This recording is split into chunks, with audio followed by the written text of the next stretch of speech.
Hey, what's up? We're Life Without Pants here with another Path of Exile video, and in today's video I wanted to talk about our build progress so far.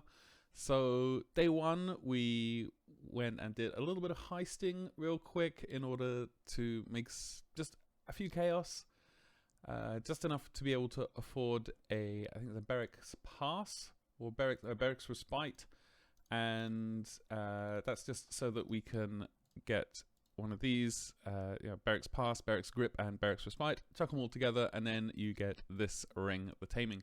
And this gives you a bunch of, elemental damage with the tags. Gives you. I managed to get. I got some trades here. Hold on, sorry. I just put D&D on.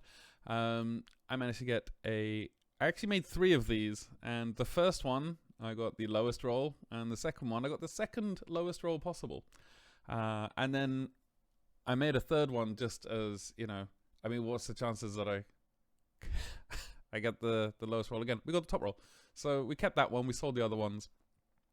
Really, really good way to make a little bit of currency early on. Heist is fantastic. It's a little bit annoying, though, because you can't do infinite heist anymore. So once you get to a certain level, then you can't really buy any contracts, and you have to rely on buying them from the trade site. And you just want to make just enough to be able to not have to do that ever. So we got that, a few other gear pieces as well. We got some, the shadows and dust. We got ourselves, like the Hero's Truth amulet. We got a bit of early gearing, and then we started zooming through the axe, and then we started specializing in Legion. And after a while, I mean, Legion makes a ton of money. If I got my Wealthy Exile up here, we're sitting pretty at around 80 divs ish. 18 of that's raw at the moment, and then we got a lot of so much money in stack decks. Stack decks are a fantastic moneymaker from Legion.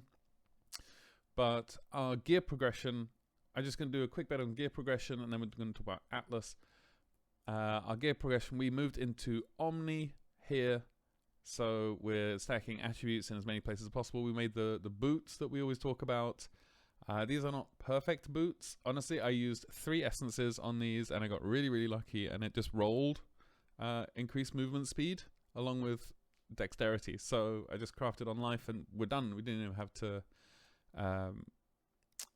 lock the suffixes and use a Veiled Chaos Orb. I will do that later on, though, hoping to get Onslaught. We got a % increased attribute belt where I used some essences, and we got good attribute rolls and a resistance, which is fine. We got attacks have base crit strike chance, increase shadows and dust corrupt. I got a crit strike ring here. I think best in slot for these is absolutely an amethyst ring, but those bases were like 5 divines, and I'm not going to pay that for a base right now. I don't think it's worth it. But yeah, we rolled this pretty well, and then suffix can't be changed, which you can get in a Wild Bristle Matron. It's a little difficult it's a little worrisome to buy them at the moment, because the Bestiary Orb doesn't say Wild Bristle Matron. It says a bunch of other stuff, so you might think you're getting scammed. You might be, but it's, I've bought 6 of them so far. I haven't been scammed yet. Our body armor was just base Chaos Res Fracture. I threw on some essences, and then we got really unlucky with this. I think I had to do it 3 times to unveil Avoid Elemental Ailments. That was particularly difficult. Our quiver, I think we could probably do a different quiver at some point soon. This is, honestly, I picked this up for 5 chaos on the trade site. I think a feathered quiver with either fractured additional arrow or fractured crit multi is probably the way to go, and then you essence spam for the other one. Our bow, this is not done, it's not finished. Our bow is 1000 DPS total, but 918 LE DPS. It's just T3 fractured fire damage, and then I essence spammed until we got a T2 cold damage, which is really good. And this, I would then, later on, I will, suffixes cannot be changed, and then either Ashling or Reforge with Harvest. I'm not sure which one yet, but I'll figure it out. But this bow could be quite a bit better. 5 link is fine for us because we got our 6 link in our body armor. And then our hat, I think, yeah, this is item level 78 because I picked this hat up when I was doing sort of early red tier maps, and I've not taken it off yet. It's got chaos res, it's got a resistance on it, it's got 98 life. Fantastic. I just the only thing I've done with this really is put on a few of the Ichors and Embers, and that's it. And for our tree, we've got a massive thread of hope, so we can pick up stuff like Hired Killer, Path of the Hunter, Harrier. We've got there's lots of things with a lot of dex here, a lot of strength. And then we got our Inspired Learning. This is something we got pretty early on as well.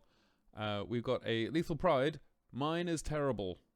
I think mine doesn't actually give a single node. Maybe it gives one node with 5% chance to deal double damage. Yeah.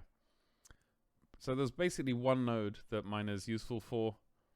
Fizz extra fire. It's not great at all. So that's my next upgrade. Honestly, I think almost anything there is going to be great. I didn't have a lot of luck with the Timeless Jewel Finder, so I think maybe today's my lucky day.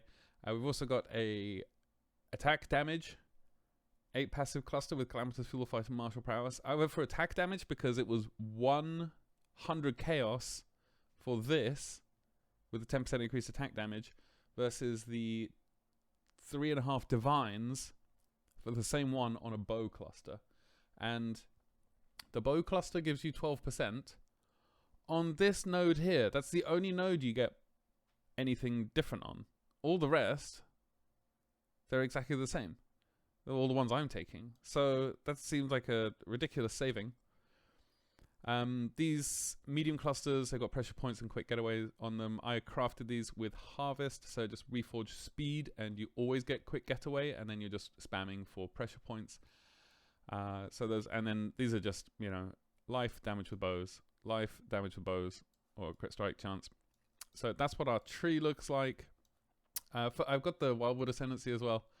I've gone for Howl of the Wolf. It's a bit of a meme, opening all the corpses.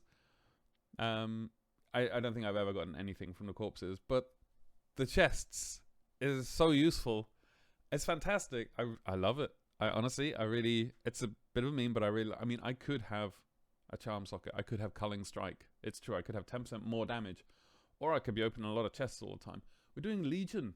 So those war hordes, you can just, as you're destroying the Legion, you can just war cry once. I'm using Enduring Cry, so I get endurance charges, which is pretty, I was doing that anyway. And now I can do this and save myself some clicks. And then, the inventory slots, it's so good. I don't know why anybody would want to not be Primalist with Wildwood. It's so fantastic. So let's have a look at our tree real quick. This is one of the ones that I said I would run, and here we are running it. I've only got, 124 points or something? Let's just zoom in on that. 124 points. So I've done my Atlas. I've done all of the points on the Atlas. I've done 4 Maven invitations, so we've still got a bunch left to do. Pinnacle Eldritch bosses, 5 out of 6. So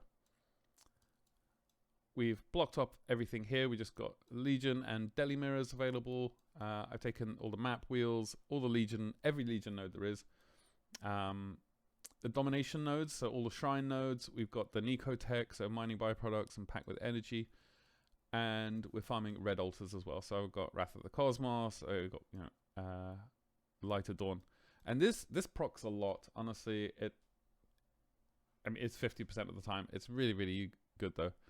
And the shrines are just, the shrines mean that we can clear the map. If you get one acceleration shrine, the zoom shrine at the beginning of the map, you clear that map in 2 minutes. 2 minutes for the whole map. And then, you spend 4 minutes looting. But for day 4, day 5, that's pretty decent, is a 2-minute map. And that's with 4 legions in it. 4 legions. So I think that's pretty decent. We're using singular focus as well so that we sustain our maps. I've got a lot of you know, I got a lot of Dunes maps, and I think for Glacier, because for our Atlas we have chosen all Dunes favorites and one connected, and Dunes is down here, and then I believe, is it Glacier here? Yeah, so Glacier at the bottom. And then if you run out of Dunes maps, you can just go do a bunch of Glaciers, and then you'll drop a ton more maps for Dunes, because the connected map bonus is crazy. And obviously I've got all these gateways allocated so that then we can run a 7th gate, and that means we can run Legion on every map. We'll probably get 2 Legions on every map just by buying it on the map device, just with the 6 Chaos Craft here. So that's where we're at now. I think at this point it's time to farm our Mageblood cards. So that's going to be it from this video. If you have any questions, please drop by the stream. We're live every day on twitch.tv/lifewithoutpants. But with that, I hope you are kind to everyone you meet. I love you all very much, and I'll see you in the next one. Cheers.